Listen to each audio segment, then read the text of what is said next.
அதாவது தஞ்சாவூர்னு சொன்னாலே டெல்டா காரன் தான் சொல்லுவாங்க. நம்ம முதலமைச்சர் அப்படிதான் சொல்வார், நான் டெல்டா காரன்.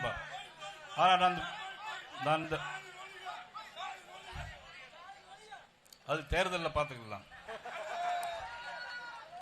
2026 பார்த்துக்கலாம்.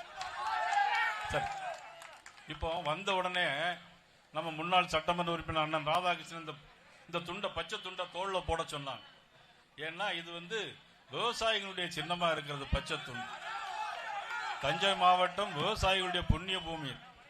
ஆனா இந்த பூமியில பிறந்தவர் தான் இன்னைக்கு தமிழ்நாட்டுடைய முதலமைச்சர். பெருமையா எல்லா இடத்திலையும் சொல்லுவாங்க, நான் டெல்டா காரன். ஆனா 6,31,000 ஏக்கர் நெல் பயிரிடப்பட்டது. 6,31,000 ஏக்கர் நெல் பயிரிடப்பட்டது. ஜூன் 1ஆம் தேதி நடப்பட்டது. செப்டம்பர் 5ஆம் தேதி அறுவடை செய்ய வேண்டும். அறுவடை செய்த நெல்களை கொள்முதல் செய்ய வேண்டும்.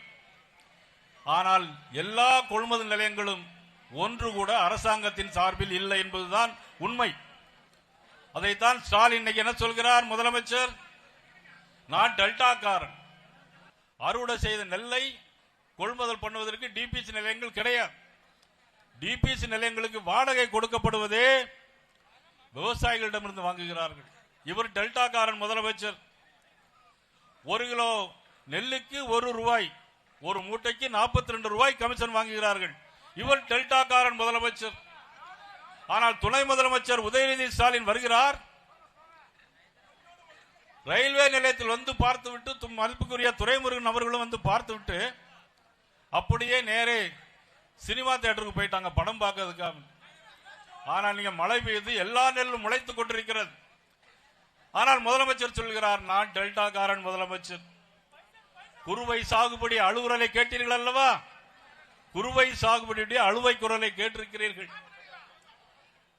ஆனால் இன்றைக்கு இவ்வளவு ஒரு மோசமான சூழ்நிலைக்கு காரணமாக இந்த அரசு இருக்க வேண்டுமா வேண்டாமா?